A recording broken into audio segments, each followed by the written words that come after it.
আসসালামু আলাইকুম, কেমন আছেন সবাই? আমি ডাক্তার সামিউজ্জামান। তো আজকে আমরা কথা বলবো শীতজনিত বা সিজনাল খুবই কমন একটি রোগ, যেটা অ্যাজমা বা হাঁপানি।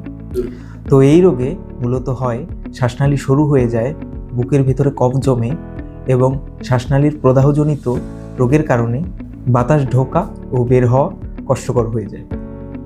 এবার আমরা জানবো যে উপসর্গগুলো কি কি অ্যাজমা বা হাঁপানি রোগের।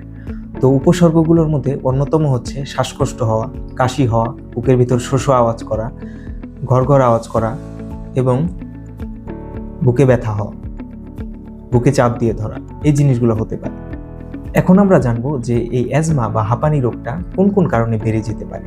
তো 1 নম্বর কারণ হতে পারে ধূমপান, ঠান্ডা বাতাস, সর্দি কাশি, অতিরিক্ত ঠান্ডা হাওয়া, অতিরিক্ত ব্যায়াম, স্ট্রেস বা দুশ্চিন্তা, এসব কারণে আমার অ্যাজমার অ্যাটাকটা বেড়ে যেতে পারে। এবার আসুন আমরা অ্যাজমার চিকিৎসার ব্যবস্থা নিয়ে আলোচনা করি। তো অ্যাজমার মূল চিকিৎসা হচ্ছে ইনহেলার। তো আমরা এটা কিভাবে ব্যবহার করব? এই অ্যাজমা ইনহেলারটা সরাসরি ফুসফুসে প্রবেশ করে এবং ফুসফুসের যে সংকীর্ণতা সেটা কমিয়ে দেওয়ার মাধ্যমে অ্যাজমাটা আমার উপশম করে। তো এই ইনহেলারটা কিভাবে কাজ করে?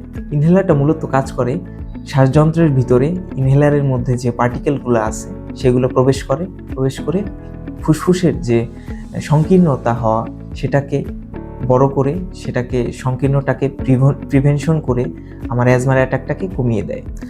আর অন্যান্য ওষুধের মধ্যে ট্যাবলেট এবং ক্যাপসুল অন্যতম, সেগুলো আমরা অবশ্যই একজন রেজিস্টার্ড ডাক্তারের পরামর্শ অনুযায়ী সেবন করব। তো অ্যাজমা রোগীদের সাধারণ কিছু ভুল হয়ে থাকে, তার মধ্যে অন্যতম শ্বাসকষ্ট কমলেই ইনহেলারের ব্যবহার কমিয়ে দেওয়া, ইনহেলার ভুল নিয়মে ব্যবহার করা, নিজে নিজে ওষুধ বাড়িয়ে বা কমিয়ে ফেলা, পশু পাখির লোম, বিড়ি, সিগারেট এগুলা সেবন করা।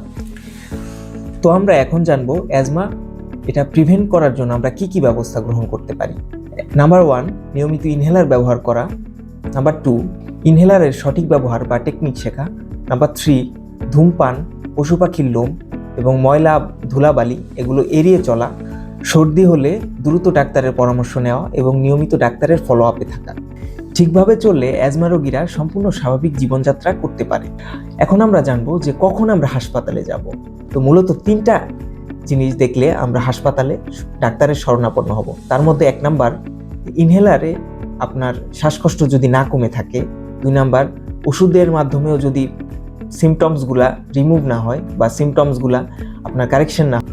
4 নাম্বার, বুক খুব বেশি চেপে ধরলে এবং 5 নাম্বার, বা আঙ্গুল নীল হয়ে গেলে।